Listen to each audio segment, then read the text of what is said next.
Hello. Hi. 안녕하세요.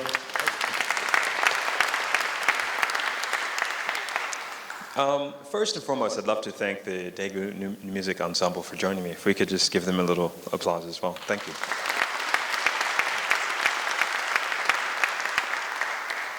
So my name is Paul Miller, aka DJ Spooky, and I'm a writer, artist, and musician. And I just want to also thank the International Computer Music Symposium for creating this bridge between different cultural approaches.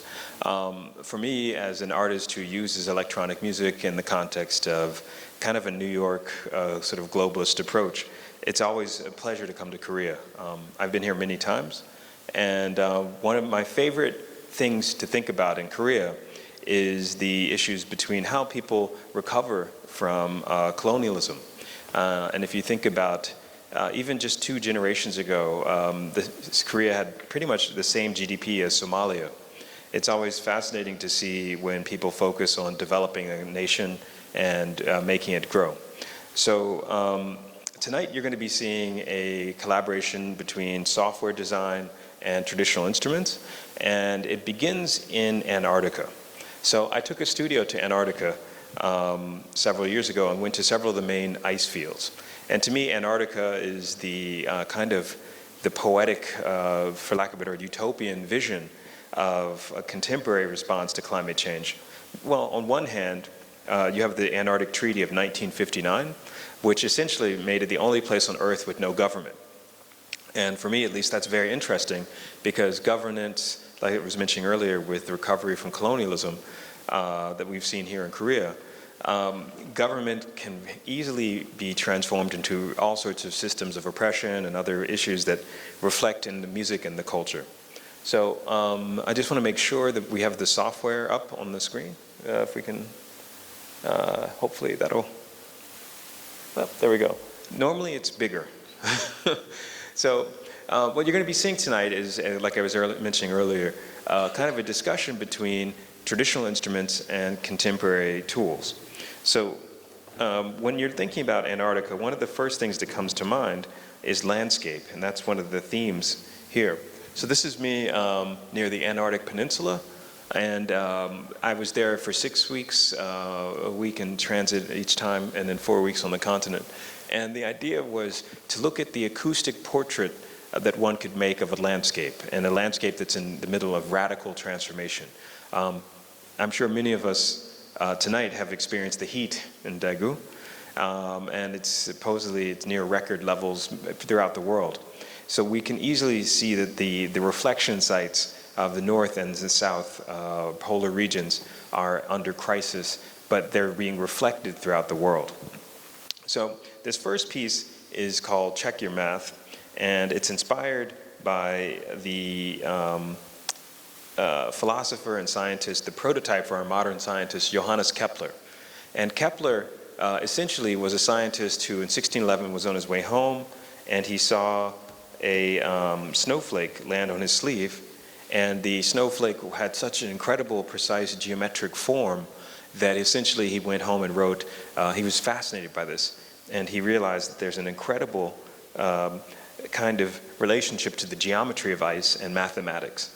So what you're seeing here is what you call hexagonal form, and if you easily see the permutation of the hexagon, you can kind of get the sense that you're looking at a changing same.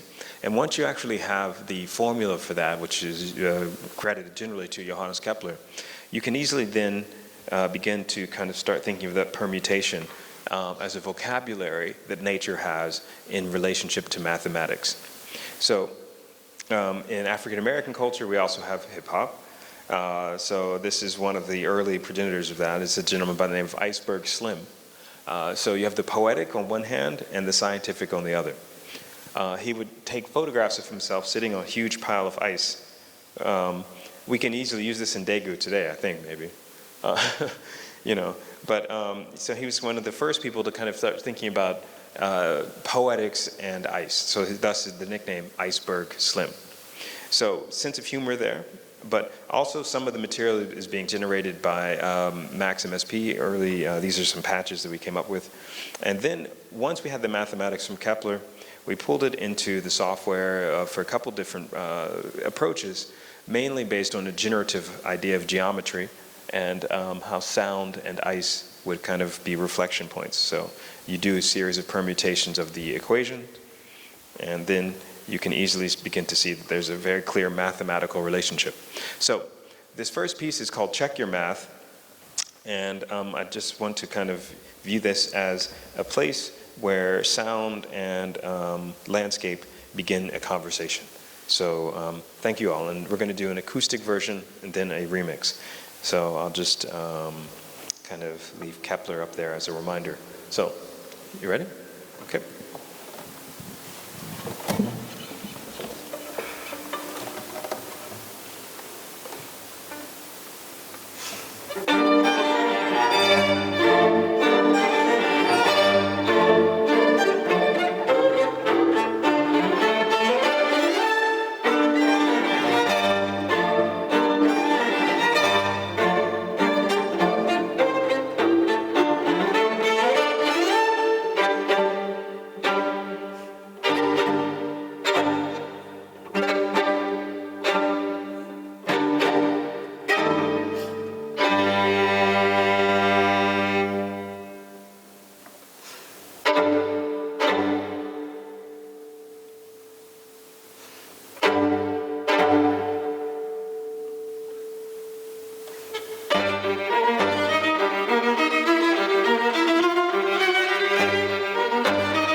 So by beginning a concert with an invocation of two things, I want to kind of set an impression with the audience.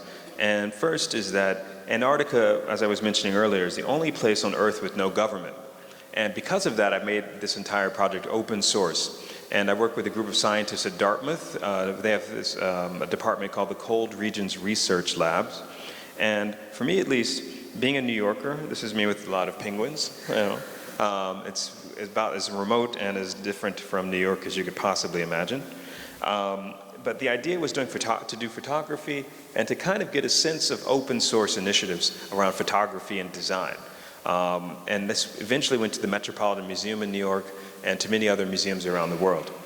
But one of the issues that was really difficult to translate was the sense of scale. And when you see a human being in a landscape, that's something that is an incredibly powerful kind of signifier of size and also sense of time. So when I got back to New York, when I was showing photographs to people, they realized, you know, they were like, how does a human being fit into this landscape if you're a very small dot compared to these massive ice pieces? So you have this sense of geologic time. So what I ended up doing was looking at time and sound over a period of hundreds of years. And so we ended up taking data from different, like as I said earlier, scientists, and looked at the temperature differentials over a period of time to create a portrait in time as a music piece would also unfold in time. So the next step was to do what you call algorithmic musical transcription, and then apply some of the music notes that we derived from the data sonification to the composition. And eventually, you get a good picture of the overall weather patterns of different time periods of Antarctica over a period of months, days, or centuries. So this next piece is called ice sonification, and what you're kind of hearing them play is the kind of transcription of some of the data taken from the climate scientists that I work with. Most well known is Ross Virginia, who's head of Dartmouth's Cold Regions Research Labs. So we're going to do an electric version and an acoustic version. So the remix and the original. So if you guys ready? Oh, that's right. This one, we're going to do the electronics simultaneously. Or, what's it? Yeah, okay. Well, actually, you guys were going to do the solo first. Okay.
so what we're going to do is a little bit of a remix. The next one is called Of Water and Ice.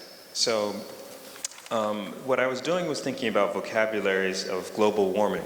And one of the critical issues that I think that is facing our time, especially if you feel the heat out here and then you compare it to other parts of the world that are experiencing heat record levels, is that we don't necessarily have the tools to compare the emotional versus the scientific.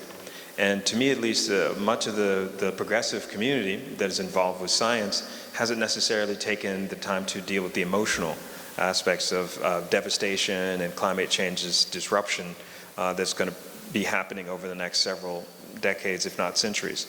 So if you have the science and you have the data, and then you have someone like, I don't know, Trump, you have a very difficult time dealing with the actual facts of our time versus the actual ideologies of hyper-consumerism that sort of undergird most of the right wing's lack of engagement with data. So what this next piece is called Of Water and Ice, and there's an essential relationship between what I view as open source initiatives, and this is a book I wrote called The Book of Ice, and we made an album of it, and we've had several million downloads, so it's been a very popular situation online. And again, all of the data and the information was taken from both Dartmouth's Cold Regions Research Labs and a group of scientists I work with in Antarctica. So for me at least, this is a heartfelt love letter to a continent that is essentially in the middle of total devastation. And it's, one could argue, when you see an image like this is on my photography, it might be a beautiful landscape, but you're seeing actual total devastation. And these are huge boulders that are collapsing into the sea because the various ice shelves are under extreme collapse. So there's a beauty to it, but there's also a sense that you know, it's kind of a sublime, the philosopher Immanuel Kant would call it, the sort of the sublime of nature, but at the same time at the edge of destruction. So we're going to end with Of Water and Ice, and the music is based again on some of the electronics you were hearing, the acoustic strings, but the electronics are derived from the transcription of the electronics and the climate data. So you guys ready?